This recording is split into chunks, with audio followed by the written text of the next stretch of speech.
Hi, this is Dr. Gregory Sadler. I'm a professor of philosophy and the president and founder of an educational consulting company called Reason.io, where we put philosophy into practice. I've studied and taught philosophy for over 20 years, and I find that many people run into difficulties reading classic philosophical texts. Sometimes it's the way things are said or how the text is structured. But the concepts themselves are not always that complicated, and that's where I come in.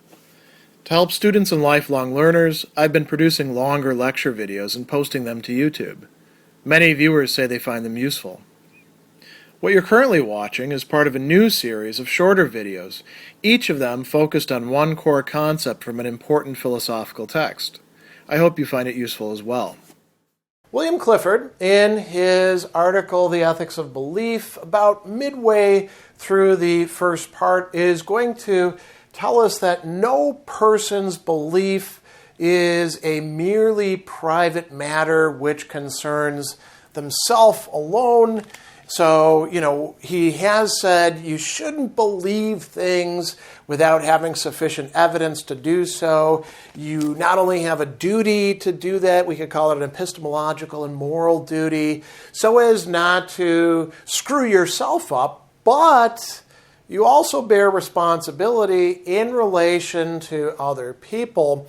And if we consider the two cases that he begins the essay with, a ship owner who should have checked his ship because he had some doubts about whether it was seaworthy. He took a whole bunch of immigrants on board, let it sail, it sinks, and they die. Right? He is responsible for harming those people by not ascertaining whether the ship indeed was seaworthy and taking steps to make it so. We also have a case where there are people who are agitating against some other people in their society, and they take efforts to harm them in important ways, and then there's a commission, and the commission looks and says, you guys are off base, nobody's doing the things that you're claiming. So, having false beliefs about things can not just harm oneself, it can also harm others, and we have a duty not to do that. So he is going to talk about this. It's kind of a nice phrase that we have an awful privilege and an awful responsibility to actually get our beliefs right and not to try to, overcome doubt when we shouldn't. And why? Well, because we're actually contributing to a world in which other people live. He says our lives are guided by that general conception of the course of things which has been created by society for social purposes. Our words, our phrases, our forms and processes and modes of thought, these are common property. We don't just live as isolated individuals. If I believe stuff that I don't have any good reason to believe, because I was too lazy to investigate it, or I wanted to believe it, I wanted to engage in wishful or magical thinking, I'm actually making the environment worse, the world worse, he says. So he says, into this world, for good or ill, is woven every belief of every man who has the speech of his fellows, right? And that's a theme that we're going to return to. In the two cases that we looked at before, he says, well, it was judged wrong to believe on insufficient evidence or nourish belief by suppressing doubts and avoiding investigation. Why? Well, because by doing so, you actually harmed other people. Or even if you didn't harm other people, he's got some sort of hypotheticals. Well, what if the ship didn't sink? You still should have checked it. You shouldn't have let that ship sail without finding out whether your belief that it was seaworthy was true.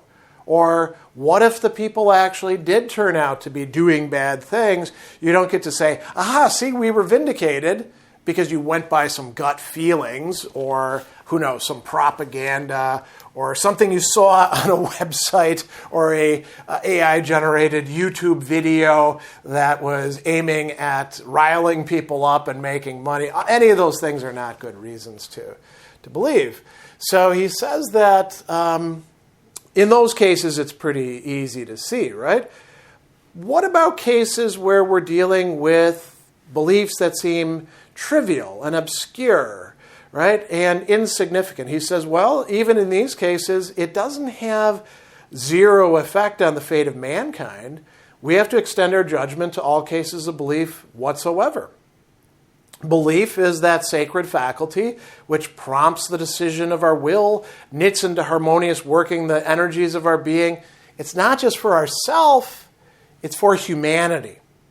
So he says that it binds us together, it strengthens and directs common action, and so, even things that don't seem to affect other people are affecting the common society that we live in, and that's going to be a problem. So who's doing this? Now, you might say, well, I'm just an ordinary person, and Clifford is going to say, it's not just the leader of men, statesman, philosopher, or poet that owes this bounden duty to mankind. And let's pause on that for a moment. So, you might say, well, I'm not a philosopher. I am, so I don't get off the hook. But I'm not a statesman. I'm not a politician. I'm not making policy. I'm definitely not a poet. So, I'm off the hook. Well, I think in our time we would expand it quite a bit. Who are the poets? The people who have some role in our culture. The people who are creating YouTube videos or Facebook Reels or network television or whatever other television we've got going on, shows, writing opinion pieces, creating other cultural artifacts, all the musicians perhaps, right? And who's making policy? Is it just politicians? No, people who have leadership roles in corporations that are constantly telling us about what we're supposed to be doing, either with advertising or position papers or influencing our governments by spending lots and lots of money. Philosophers doesn't just mean people in philosophy. Think intellectuals, thought leaders, whatever you want to call it. Even people who really are quite stupid and don't qualify as intellectuals, but are portrayed as intellectuals, would fit into this. And Clifford says, hey, it's not just them. So he gives some good examples. Every rustic who delivers in the village alehouse his slow, infrequent sentences may help to kill or keep alive the fatal superstitions which clog his race. Every person at the bar, every person hanging out in a restaurant, every person talking about their stuff, at the grocery store, in the line, every hard-worked wife of an artisan may transmit to her children beliefs which knit society together or rend it in pieces. So he says, no simplicity of mind, no obscurity of station can escape the universal duty of what? Questioning all that we believe. That is a universal duty incumbent upon all of us. Why? Because we shouldn't get our beliefs screwed up, and it has bad effects on other people and society when we do so. Now, he says this duty kind of sucks in a way, right? You can see why people might want to evade it. He says this duty is a hard one, and the doubt which comes out of it is often a very bitter thing. There's lots of things we'd love to believe, perhaps our beliefs from childhood that turn out not to be true, or beliefs that we take on as adults as a result of wishful thinking, or other people who we admire expressing these beliefs. And he says, it leaves us bare and powerless where we thought we were safe and strong. We feel much happier and more secure when we think we know than when we've lost our way, but we're actually not that well off. And he talks a bit about this pleasure that can come up with thinking that we know. He says there's a sense of power that's attached to a sense of knowledge that makes people desirous of believing and afraid of doubting. And he says, this is the highest of pleasures when the belief on which it's founded is a true belief, So not only that it's true, but has been fairly earned by investigation. And we should pause on this for a moment, because some people might say, oh man, I investigated. I looked up a Wikipedia article, or I watched some YouTube videos, or I read this news site, this very partisan news site that's spreading BS all the time. I did my due diligence, didn't I? I did my own research. And Clifford would come along and say, come on, who you fooling? You know that the stuff that you're relying on was not carrying out a full investigation. So that's worth reflecting on. And he says that when we actually do our due diligence, right, we find beliefs that are true and earn them by investigation, we can feel it's common property and holds good for others as well as ourselves. A belief that's only your belief, not very valuable, right? If you can't actually make a case for it. And then he goes on and he says, if this belief has been accepted on insufficient evidence, the pleasure is a stolen one. It gives us a sense of power we don't really possess, but it's also sinful. Why? Because it was stolen in defiance of a duty that we have to humanity.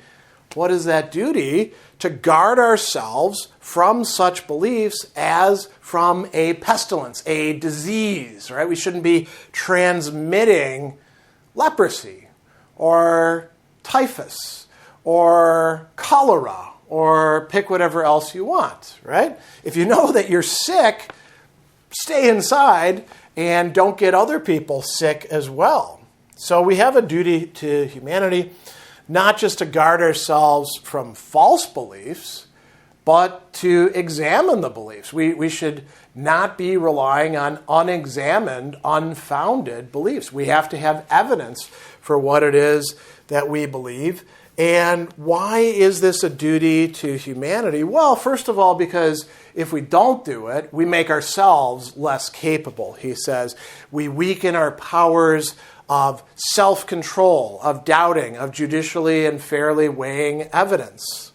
We suffer severely from the maintenance and support of false beliefs and the fatally wrong actions they lead to, and the evil born when one belief is entertained is great and wide. So, that's not good for us. And he talks about becoming credulous. That is, believing in things that we shouldn't believe in, that we don't have evidence for. But we don't just do a great wrong towards humanity by making ourselves dishonest. We also do so for society more widely. So he is going to say a little bit later on, if I let myself believe anything on insufficient evidence, there may be no great harm done by the mere belief, but I cannot help doing this great wrong towards humanity that I make myself credulous, right? And thereby I'm making a portion of society credulous, and I'm going to, you might say, transmit that or rub off on others. And he says the danger to society is not merely that it should believe wrong things. Any society probably does believe some wrong things, but that it should become credulous and lose the habit of testing things and inquiring into them. What happens then? It sinks back into savagery. Part of what, civilization is about is actually testing beliefs and inquiring into them.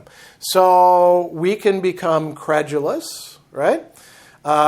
We can also have what he calls a habitual want of care, not only in ourselves, but in others about the truth of what is told to me.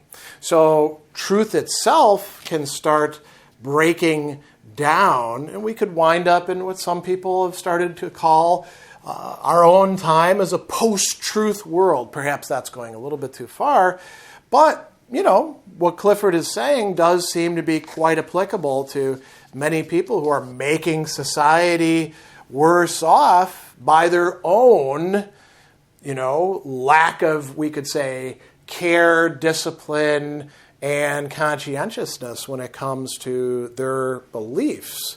We also could say, following up on this, when you see somebody else acting in such a sloppy way with their beliefs, especially if you're young and you haven't really worked all this out, you could look at them as an example and say, aha, good enough for them, good enough for me. So if we have people in these kind of positions that we were talking about earlier, the statesman, the poet, the philosopher, the teacher, the CEO, and they all play fast and loose with beliefs, we are worse off for that. So once again, he's going to sum up by saying it's wrong always, everywhere, and for anyone to believe anything on insufficient evidence.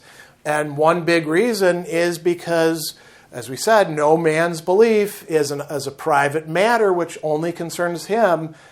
One person getting things wrong affects other people and potentially the whole of society.